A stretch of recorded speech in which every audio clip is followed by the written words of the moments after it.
हर चौराहों पर पुलिस को खड़े होना पड़ा। ईमानदार प्रयास किया। जो लोग नहीं समझ रहे थे उन्होंने पहली बार देखा कि कैसा होता है ब्लैकआउट। राजवाड़ा पर जो ट्रैफिक पुलिस का ही लगा हुआ है, जो सूचना दे रहा था, ट्रैफिक कायदों की जानकारी दे रहा था, वो वाली एलईडी स्क्रीन जो है पूरे ब्लैकआउट के आखिरी 2 मिनट में बंद हो गई। इंदौरियों में कुछ जो इंदौरियत जो है, जो कुछ एबलापन की जो आदत है, जो एब है, वे राजवाड़ा पर भी कल दिखाई दिया गया। नगर निगम को अभी ये नहीं पता है कि किस इलाके में कितने इस शहर में ठेले पे लोग कामकाज करते हैं।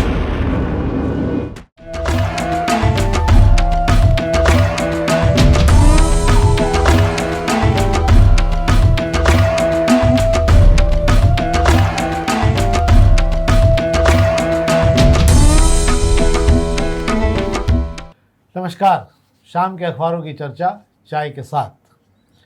आज खबरें हैं, और खबरों के पहले एक बड़ी विचित्र बात है कि जिस शहर के विकास के मॉडल को भाजपा गुणगान करके दिखाती रहती है, महापौर से लेकर सब लोग, उसकी बखियां उधेड़ दी है प्रांत सह प्रमुख ने। और उन्होंने इस पूरे विकास के मॉडल के ऐसे धुर्रे बिखेरे हैं कि आज सोशल मीडिया पर बड़ी चर्चा है इस बात को लेकर। उन्हें कांग्रेस के दिन याद आ गए कि कांग्रेस के दिनों में जो हश्र हुआ करता था इस शहर के विकास को लेकर, वह आपको देखने को मिल रहा है। वैसे भी 2-3 दिन की बारिश में बहुत सारा अनुभव लोगों को हो गया है, लाइट से लेकर सभी चीज़ों को लेकर। पर इस पर हम बात करेंगे बाद में। और कल हमने, आपको याद होगा शायद, कि हमने कहा था कि हाथ जोड़ के कि भैया राजवाड़े मत चले जाना, रात को लाइट ऑन है इसके लिए मॉक ड्रिल के दौरान। और हुआ वही, गनीमत तो थाली और ताली नहीं ले गए थे, नहीं तो वही बजा देते वहाँ पे चलकर। पर उससे आखिरी में बात करेंगे हम, उस पर भी बाद में बात करते हैं। तो खबरें शुरू करें शेखर जी। तो आज हम पत्रिका से खबरें शुरू करें। पत्रिका में एक खबर अच्छी है आज, और ये आपके परिवार के जानने योग्य खबर है। क्योंकि इस खबर का जानना इसलिए जरूरी है कि आपके बच्चे कहीं ऐसा तो नहीं आपको मालूम ना हो और किसी जाल में उलझ रहे होंगे। क्योंकि मोबाइल उनके हाथ में रहता है 24 घंटे, और जाल में उलझे रहने के कारण आपको पता नहीं लग पाता है कि वो कौन से जाल में उलझ रहे हैं। तो आपको ये जान के आश्चर्य होगा कि इन दिनों डिजिटल डकैती के लिए बच्चों को प्रोत्साहित किया जा रहा है। थोड़े थोड़े पैसों का लालच देकर उन्हें दाने में डाले जा रहे हैं, और जैसे ही वो उस पर घिरा जाते हैं तो उसके बाद उनका उपयोग डिजिटल डकैती के लिए होने लग रहा है। अगर आपने ध्यान नहीं दिया हो तो आपको ध्यान दिया जाना चाहिए कि कहीं आपको वो सारे ऐप तो लोड नहीं हो गए जो आपके बच्चों को घेर रहे हैं। क्या शेखर जी? बिल्कुल सही कह रहे हैं। ये साइबर ठगी का एक नया जो तरीका ईजाद किया है ठगोरों ने। अभी गर्मी की छुट्टियों में बच्चे आपके घरों में हैंगे, उन बच्चों को टाइम पास करने के लिए आप उनको अपना मोबाइल दे रहे हैं। तो आप ये देख लें कि बच्चे वो मोबाइल में क्या देख रहे हैं, क्या इस्तेमाल कर रहे हैं उस मोबाइल का। उस मोबाइल में ऑनलाइन गेम में तो नहीं घुसे हुए हैं, उनको ऑनलाइन गेम के मार्फत उन्हें लालच दिया जा रहा है। उन गेम के जरिए उनके माता पिता के मोबाइल की जो डाटा है उनसे देखा जा रहा है। मोबाइल को उनसे जो सीक्रेट उसके अंदर चीज़ें हैं वो उसकी जानकारी जुटाई जा रही है। तो बच्चों को इस तरीके से उलझाया जा रहा है ताकि जो है माता पिता के खाते की जानकारी निकाल कर वहाँ सीधा हाथ साफ किया जा सके। ऐसे कुछ मामले हो गए हैं, और इंदौर में भी इस तरीके के साइबर ठगी करने वाले पहुंच गए हैं। बच्चों के थ्रू उन्होंने इस तरीके की हाथ सफाई की है। इसलिए सतर्क रहें, अपने बच्चों से बात करते रहें, और वे क्या मोबाइल में क्या देखना चाहते हैं, क्या चलाना चाहते हैं, क्या सीखना चाहते हैं, वो उन्हें पूरे अपने कॉन्फिडेंस में लेकर उन्हें चलाने दें। बच्चों को ये सिखाया जा रहा है कि छोटे छोटे लालच देकर उनको जिताया जा रहा है। पहले जब वो जीत जाते हैं तो उनको बताया जाता है कि आपको ये पैसे मिलेंगे, आप अपना अकाउंट नंबर दीजिए। बच्चों के होते नहीं, और वो अपने परिवार का अकाउंट नंबर देना शुरू करते हैं। जैसे ही उन्होंने दिया और ये खेल शुरू हो जाता है। तो आप अपने बच्चों को ताकीद करिए कि इस प्रकार के खेलों से वो दूर रहे। अब हम अग्निबाण की खबरों की बात कर लेते हैं। अग्निबाण की खबरों में एक तो जानकारी है कि उड़ानें आज भी निरस्त रही। आसमान में आवाज़ नहीं आई आपको आज हवाई जहाज़ों की यहाँ से वहाँ तक। जोधपुर की उड़ान, यहाँ से श्रीनगर वगैरह की सारी उड़ानें आज नहीं रही हैंगी। इसके अलावा जो खबरों पर हम बात करना चाहते हैं वही हुआ। कल रात को 7 बजे लोग मानसिक रूप से 7:30 बजे लोग तैयार नहीं थे, और लोगों को लग रहा था कि सामान्य स्थिति है। हर चौराहों पर पुलिस को खड़े होना पड़ा, रोकना पड़ा लोगों को, लाइट बंद करवाने के लिए बोलना पड़ा। इसके बाद भी कई जगह पर छोटी मोटी लाइटें जलती रही जो अंधेरे के बीच में व्यवधान पैदा कर रही थी। नो डाउट ईमानदार प्रयास किया। जो लोग नहीं समझ रहे थे उन्होंने पहली बार देखा कि कैसा होता है ब्लैकआउट। पर फिर भी पुलिस को व्यवस्था लगाना पड़ी। बहुत सारी जगह पे आवाज़ लगा के दुकानों और शहर के होर्डिंग जो है वो कल लाइट से जगमाते रहे, उनको बंद करने के लिए बड़ा जोर लगा है। क्या शेखर जी? बिल्कुल आप सही कह रहे हैं। आपने होर्डिंग की बात करी है, तो राजवाड़ा पर जो ट्रैफिक पुलिस का ही लगा हुआ है, जो सूचना दे रहा था, ट्रैफिक कायदों की जानकारी दे रहा था, वो वाली एलईडी स्क्रीन जो है पूरे ब्लैकआउट के आखिरी 2 मिनट में बंद हो गई। जब तक वो रोशन होती रही। और ब्लैकआउट की जो हम बात कर रहे हैं, इंदौरियों में कुछ जो इंदौरियत जो है, जो कुछ एबलापन की जो आदत है, जो एब है, वे राजवाड़ा पर भी कल दिखाई दिया गया। जब उन्हें ये मालूम ही नहीं कि ब्लैकआउट का मतलब क्या है। ब्लैकआउट का मतलब है अंधेरा करना है, आपको शोर शराबा नहीं करना है, ताकि भविष्य में कभी युद्ध सरी के हालात बने तो ऊपर से कोई फाइटर प्लेन वगैरह निकलते तो उन्हें एहसास नहीं होना चाहिए कि नीचे आबादी इलाका है। पर हमारे यहाँ के जो ऐप वाले लोग हैं ये राजवाड़ा पहुँच गए थे, वहाँ जिंदाबाद मुर्दाबाद के नारे लगा रहे थे और आसमान की तरफ जो ड्रोन लगे हुए थे उन ड्रोन की तरफ देख के इन्हें ऐसा लग रहा था कि बड़े नवाई का काम कर रहे हैं और जोर जोर से चिल्ला रहे थे। तो और मोबाइल हर आदमी के जेब में है, उस मोबाइल की लाइट जला के हर व्यक्ति उसे रिकॉर्ड करना चाह रहा था। लोग ये भूल गए, पर पुलिस मूक दर्शक होकर देखती रही। पुलिस की भी अपनी लाचारी है, किस किस को समझाएं। तो ये राजवाड़ा का नज़ारा जो हमने देखा ये वैसा ही लगा जैसे कोरोना में जनता कर्फ्यू लगाया गया था और उसका वक्त पूरा होने के बाद ढोल धमाके लेके राजवाड़ा पर और जश्न मनाने पहुंच गए थे, जैसे बहुत नवाई का काम कर दिया इन लोगों ने। हाँ, बस एक थोड़ा सा रह गया, केवल ताली और थाली के रह गया, तो थाली बजा देते तो काम पूरी हो जाता है। ये वाला भी एक और खबर, आज MIC की बैठक थी। सड़क पर कारोबार करने वालों के पर 3 करोड़ रुपए खर्च होंगे डिजिटल सर्वे में। कौन सी जो सड़क पे ठेले वाले लगाते हैं, शहर में जितने भी ठेले लगाने वाले हैं उनका एक सर्वे किया जा रहा है।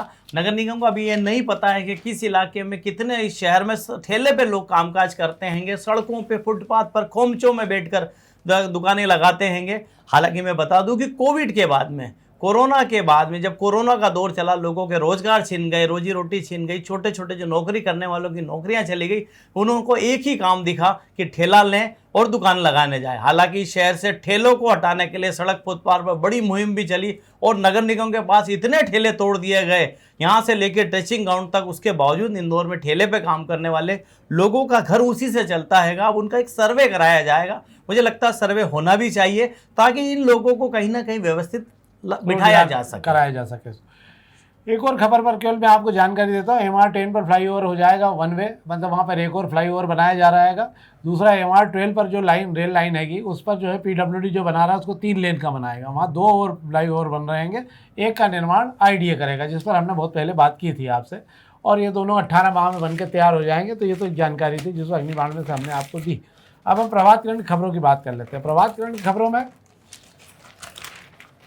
एक तो झाबुआ में आज भारी बारिश हुई है, 6 इंच बारिश हो गई झाबुआ में, और गरज और चमक के साथ बारिश के आसार आज भी बने हुए हैं शहर में। तो कृपा करके जो है ध्यान रखें और जो है ध्यान रखें इस बात का कि पानी वानी भर जाए उसके पहले अपने घर पहुंच जाए, क्योंकि पानी गिरने के आसार शाम तक है। साथ में इस चीज का भी ख्याल रख लें कि जैसे ही बारिश शुरू हुई बिजली विभाग जो आपकी लाइट बंद कर देगा। इसलिए आप इतने इंतजाम, आपके जो जरूरी काम है जब तक लाइट है उसको कर भी लें। मुझे ऐसा लगता है, नहीं तो लाइट कब आएगी जानने के बाद में कहना मुश्किल होगा। हाँ, बहुत लंबे समय बाद किराने की दुकानों पे मोमबत्ती आने लगी हैं वापस। मोमबत्ती वहाँ आपको रखी मिल जाएंगी, आजकल वो बेचने लगेंगे। ये दुकानदारों ने बताया कि हमने साहब मोमबत्ती रख ली, क्योंकि बहुत सारे लोग आते हैं हमारे यहाँ पे। तो ये लाइट का काम है। और ये ब्लैकआउट को लेकर ये इसमें खबर छपी हुई है, ब्लैकआउट को लेकर राजवाड़ा पर जो कबाड़ा हुआ उसके बारे में आपको शेखर जी ने बता ही दिया।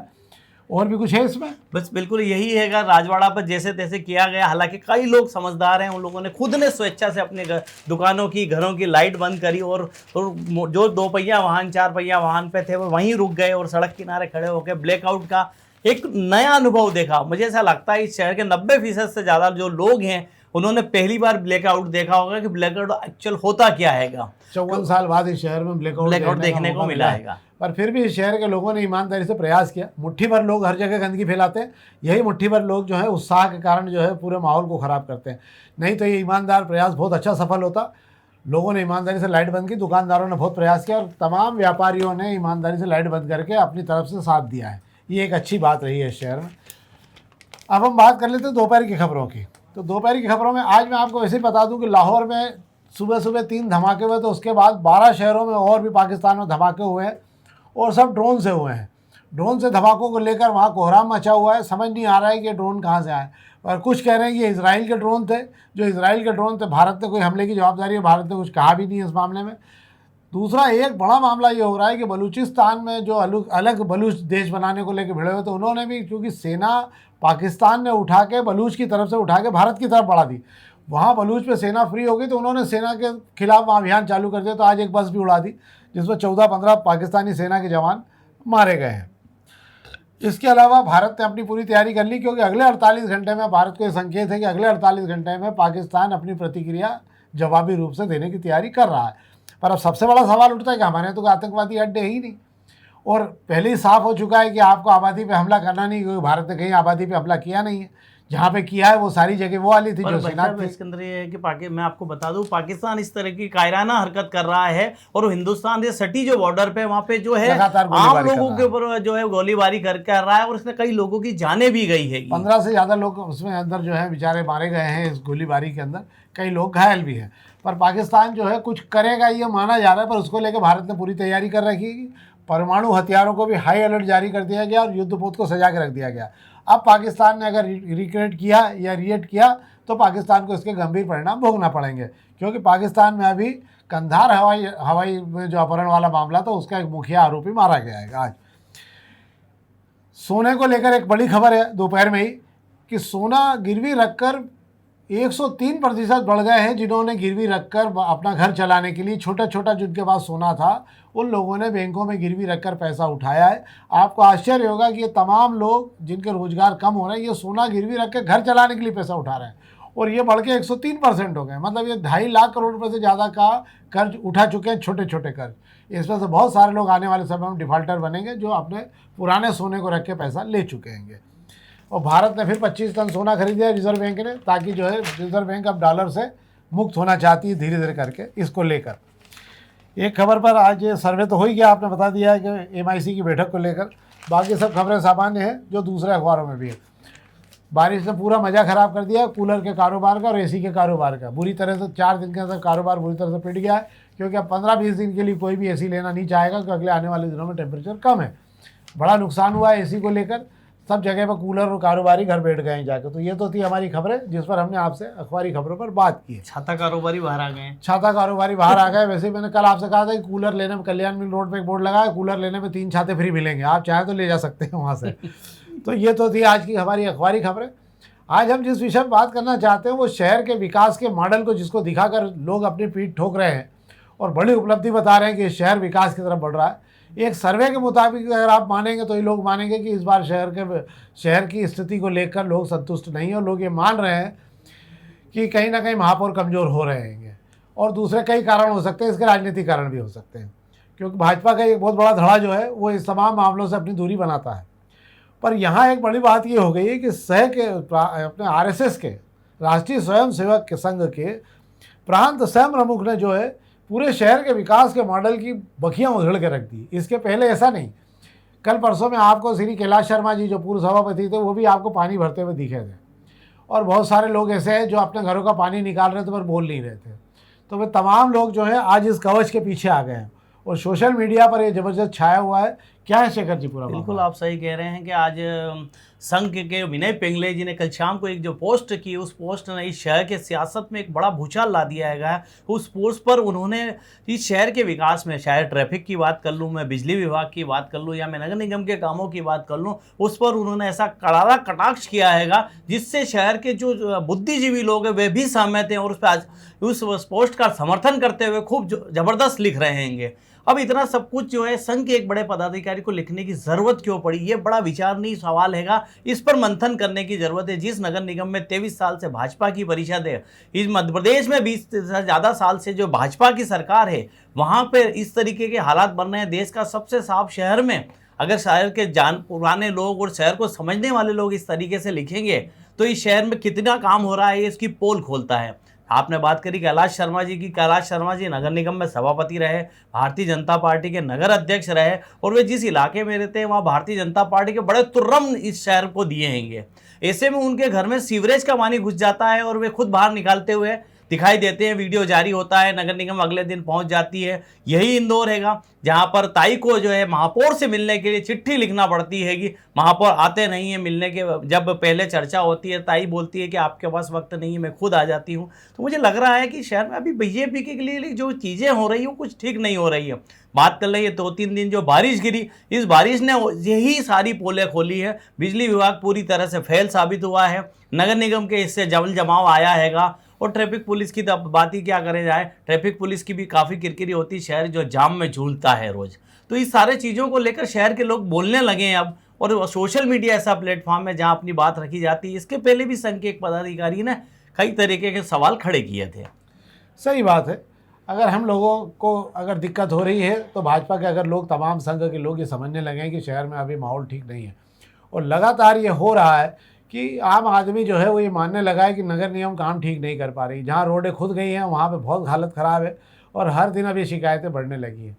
मुझे लग रहा है कि अगर इस पर बहुत ज़्यादा अगर बड़ा हस्तक्षेप नहीं किया गया और इसको लेकर कोई नियंत्रण की स्थिति नहीं बनाई गई तो आने वाले दिनों में इसके गंभीर परिणाम भी भाजपा को भोगना पड़ सकते मतलब हैं। एक बड़ा सवाल मैं और अपने दर्शकों को बताना चाहूंगा कि इस शहर का जो विकास हो रहा है, इस विकास से भाजपा के जनप्रतिनिधि खुश नहीं हैंगे। नेहरू पार्क में जो कंक्रीट का जंगल बिछाया गया, जो स्मार्ट सिटी ने काम किया, उसको लेकर राजेंद्र राठौर ने पीएमओ को चिट्ठी लिखी है ना। पिछले दिनों हमने बात की थी 2 दिन पहले, जब कैंत्री कैलाश विजयवर्गीय और शहर के तमाम नेताओं की मौजूद में स्मार्ट सिटी के अफसरों से बैठक हुई, तब कहा गया कि स्मार्ट सिटी के काम शहर की किरकिरी करा रहा है नगर निगम, इससे बेहतर काम नगर निगम करता है। तो मतलब यहाँ के जनप्रतिनिधि भी मान रहे हैं कि कहीं ना कहीं चूक हो रही है, पर मुझे ऐसा लगता है उसमें सुधार क्यों नहीं किया जा रहा है। वक्त रहते बीजेपी इन सब चीज़ों को पकड़ में क्यों नहीं ला रही है। तो ये तो थी आज की हमारी विशेष जानकारी जिस पर हमने आपसे बात की है। बड़ा मुद्दा है शहर का, लोगों की आम आवाज़ ये उठी है, पहली बार संघ प्रांत सह प्रमुख ने उठाई है और मुझे लगता है और भी लोगों को भाजपा को उठाना चाहिए। शहर उनका है, अगर उनको लग रहा है कहीं गलत हो रहा है तो खुले दिल से बोलना चाहिए उनको, मुंह छुपाने की ज़रूरत नहीं होना चाहिए, एकांत में बोलने की ज़रूरत नहीं होना चाहिए। ये कार्यक्रम आपके लिए बनाते हैं हम, आपकी आवाज़ उठाने की कोशिश करते हैं हम इस कार्यक्रम में, और हम आपकी तकलीफ़ें भी, अगर आपको ऐसा लगता है कि आपकी कोई आवाज़ उठना चाहिए तो इस प्लेटफॉर्म का आप उपयोग कर सकते हैं। हम चाहेंगे इस कार्यक्रम को आप अधिक से अधिक लोगों तक पहुंचाएं ताकि इस शहर की आवाज़ हम बन सके और आपकी आवाज़ उठा सकें। बहुत बहुत धन्यवाद।